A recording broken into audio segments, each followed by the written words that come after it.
Hello students, how are you? Hope you are doing well.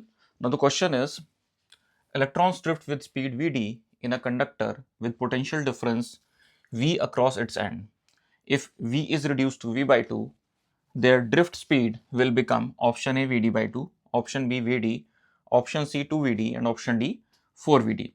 So the problem is based on the topic current electricity and in particular the relationship between Vd and V, that is Vd and the voltage. So we know that Vd is equal to small e capital E by m into tau, where small e is the charge of the electron, m is the mass of the electron, and tau is the relation time, and E is the electric field.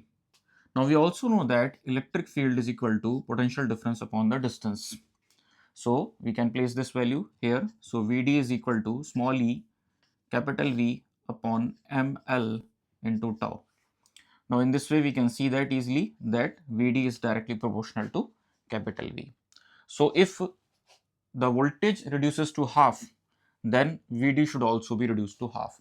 It means that in the first case for Vd the voltage is V. So if voltage is halved, then in that case we can say that the drift speed also reduces to half.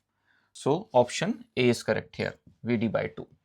तो यहाँ पे question पूछा गया है, इसमें कहा गया है कि इलेक्ट्रॉन की जो ड्रिफ्ट स्पीड है Vd है, जबकि पोटेंशियल डिफरेंस कैपिटल V है उस कंडक्टर के अक्रॉस। अगर वोल्टेज को हाफ कर दिया जाए तो ड्रिफ्ट स्पीड क्या होगी? तो यहाँ पे हमें रिलेशनशिप जो है ये पता होना चाहिए that Vd equals to small E capital E by M into tau. यहाँ पे E है charge of electron, capital E electric field, m mass of the electron and tau is the relaxation time. हमें ये भी पता है relationship between the electric field and the voltage which is E equals to V upon L, और V upon D भी कह देते हैं कहीं पे हम इसे, basically this is the distance. तो ये वैल्यू हम E की यहाँ पुट करेंगे इस इक्वेशन में, तो ये बन जाएगी equation Vd equals to E small e capital V m upon ml into tau. तो यहाँ पे हम देख सकते हैं कि रेस्ट ऑफ द टर्म्स जो है वो कांस्टेंट है, लेकिन Vd जो है वो V के डायरेक्टली प्रोपोर्शनल है, वोल्टेज के डायरेक्टली, पोटेंशियल डिफरेंस के डायरेक्टली प्रोपोर्शनल है। तो अगर हम पोटेंशियल डिफरेंस को हाफ करते हैं तो उस केस में ड्रिफ्ट स्पीड भी हाफ हो जाएगी। तो इसलिए हम कह सकते हैं that option A is correct here. Option A यहाँ पे सही होगा, Vd by 2। So hope you understand the explanation. Thank you.